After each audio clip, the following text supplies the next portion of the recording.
3/2/2026 என்று என்னிடம் என் தேவனாகிய கர்த்தர் கடவுள் எத்துக்கிறது சொன்னது இப்போ நீங்க கேட்கலாம். சுகிடா இருந்துக்க ஓகே டப்பப்பரண்டத்துக்கு இருந்துக்க ஓகே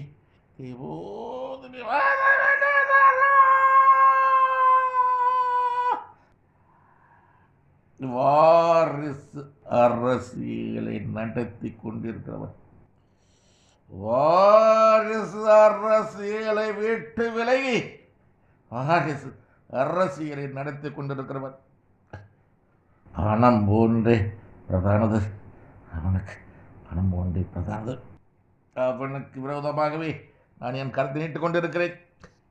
மரணம் அவனுக்கு சமயமாக இருக்கிறது, மரணம் அவன் சமயமாக இருக்கிறது, மரணம் அவனுக்கு சமயமாக இருக்கிறது. ஆசீர்வாதம் அவனுக்கு இல்லை, ஆசீர்வாதம் அவனுக்கு இல்லை, ஆசீர்வாதம் அவனுக்கு இல்லை. வாரிசு அரசியல்